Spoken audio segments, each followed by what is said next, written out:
Welcome back to channel Papitan bersama saya James Siregar. Di sini akan menemani teman-teman semuanya membacakan cerpen-cerpen lagi. Teman-teman jangan lupa untuk like, share, komen. Yang paling penting subscribe-nya, oke?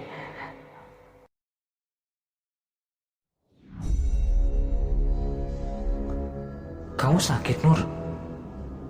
Wajahmu pucat begitu. Vita mendekat dan menempelkan tangannya tepat di dahiku.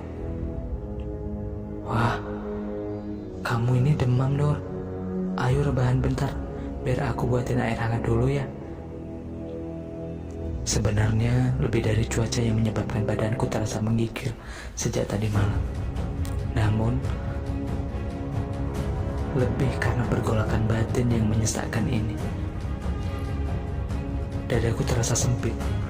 Ku coba merebahkan badan, tapi berjuta bayangan muncul mengelilingi, membuat kepalaku terasa berputar dan pening. Sebuah ketukan pintu mengalihkan perhatianku.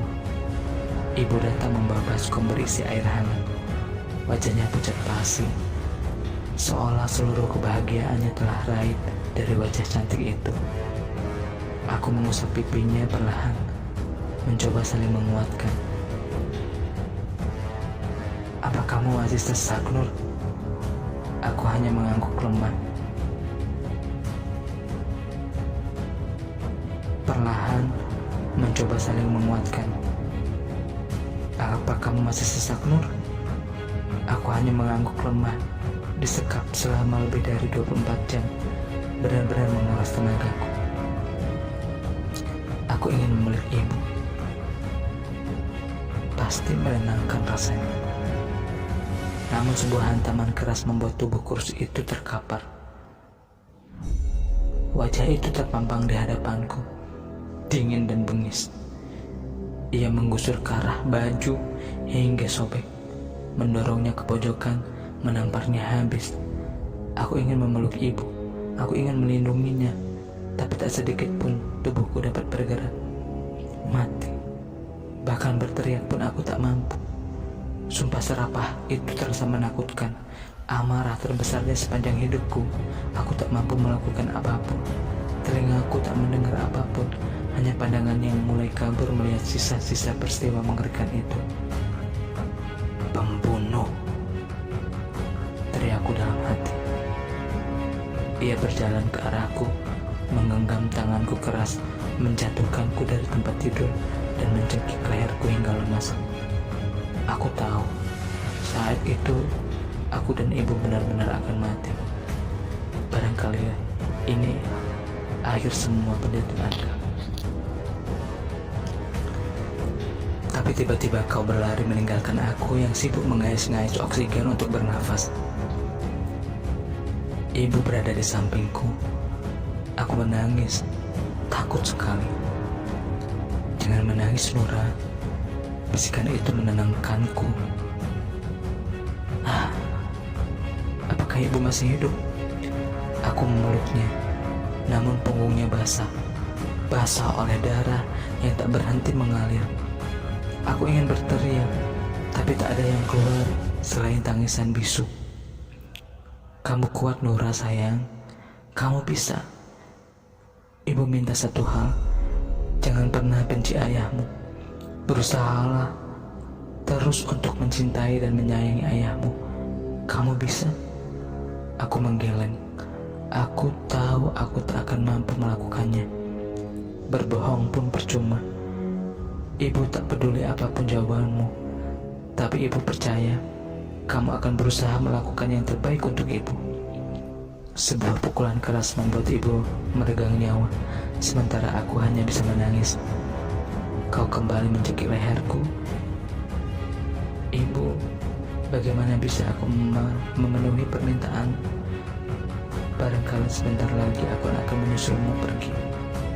Namun di luar dugaan, sirene yang berbunyi di luar memaksamu melepaskan cengkeraman di leherku dan pergi. Nura, kamu kenapa? Vita panik demi melihatku mencekik leherku sendiri. Vita Rafita berusaha keras melepaskannya hingga aku menyerah dan terduduk lemas. Ia menangis. Tak pernah kulihat ia menangis sebelumnya. Aku menatap sekeliling. Baskom air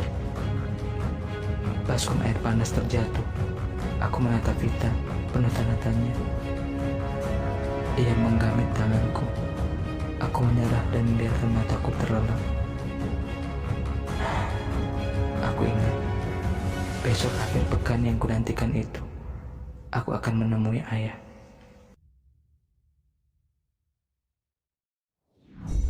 Aku berjalan gontai. Karena Vita masih terlelap, aku tak ingin ia tahu kepergianku. Seperti biasa, berbekal roti bakar stroberi kesukaanmu. Hari ini terasa ringan. Aku akan menghentikan semuanya. Aku akan menuruti keinginanmu. Aku tak akan lagi menemui di penjara. Aku tak akan lagi membuatkan roti bakar untukmu.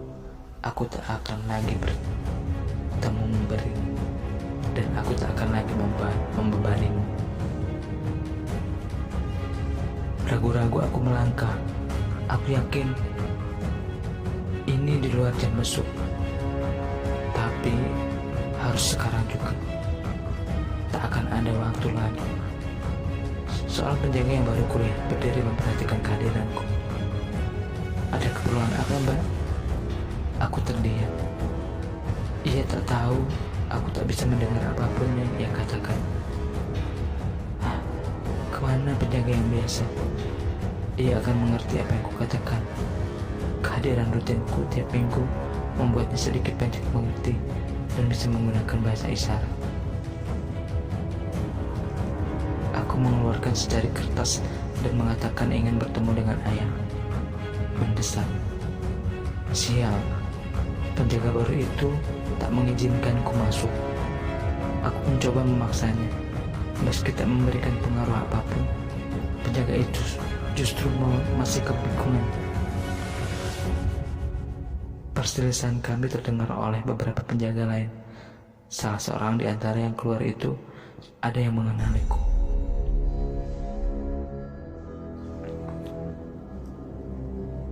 Ayah, aku ingin menemui ayah. Aku tersenyum padanya. Ia mengangguk-angguk tanda mengerti. Ia mengajakku dulu. Mana penjaga yang biasa? Tanyaku sedikit berbasa-basi dan menenangkan keadaan. Penjaga itu memegang pundakku seolah meminta pengertianku. Ada apa? Penjaga yang biasa itu sudah meninggal. Baru tadi malam. Aku mengungkapkan turut perhatian, tapi aku tak bisa berlalu lama. Aku harus segera bertemu ayah. Aku mau bertemu ayah. Ia mengangguk mantap. Nura, kamu harus tahu ini. Semalam, ayahmu dan beberapa tahanan lain telah melarikan diri. Ayahmu yang membunuh penjaga itu. Duniaku kembali terguncang. Aku ingin berteriak lagi. Meski yang terdengar hanya tangisan bisu, aku ingin bertanya bagaimana bisa. Tapi merasa sudah tidak berguna lagi. Langkahku semakin tak menentu. Kakiku sudah tak kuat lagi melangkah. Sebuah ayunan di taman yang sepi. Seluruh rencanaku gagal sudah. Padahal hari ini aku telah ingin mengakhiri semuanya. Bukankah semuanya harus selesai malam ini? Tiba-tiba aku merasa bodoh, ingin menangis, tapi sudah tak bisa. Susah payah aku ambil racun itu dan kuoleskan di antara roti bakar kesukaanmu. Aku hanya ingin kau memakannya. Lalu aku tak akan lagi menemuimu. Aku tak akan lagi mengganggumu. Sia-sia aku kumpulkan keberanian untuk melakukan semua ini. Sekarang kau entah ada di mana, berada di luar bebas. Aku tak lagi aman. Kau tentu bisa saja muncul tiba-tiba. Lalu apa yang akan kau lakukan jika bertemu denganku? Tentu kau akan membunuhku. Dunia tak lagi aman untukku. Ku genggam erat roti bakar itu, nyaris hancur. Tidak semua ini harus tetap berakhir. Tubuhku bergetar hebat. Aku harus segera memutuskan. Harus berakhir. Tubuhku bergetar semakin hebat, seolah sisa tenagaku berhamburan. Aku terjatuh dari ayunan, rebah di tanah. Aku menarik nafas panjang. Telah kuputuskan. Dengan sisa tenaga yang ada, serpihan roti bakar yang hancur, aku memakannya habis. Ayah, ayah, bisikanku tenggelam dalam kebisuan yang semakin mendalam. Semua telah berakhir sesuai keinginanmu. Kau menang. Ibu maafkan aku karena tak bisa memenuhi keinginanmu. Aku tak pernah bisa mencintai dan menyayanginya, Bu. Maafkan aku. Nafasku terasa semakin sesak, lebih sesak dari segala siksaan yang kau lakukan. Tapi aku tak takut lagi. Ibu, aku benar-benar ingin menemui kematianku hari ini.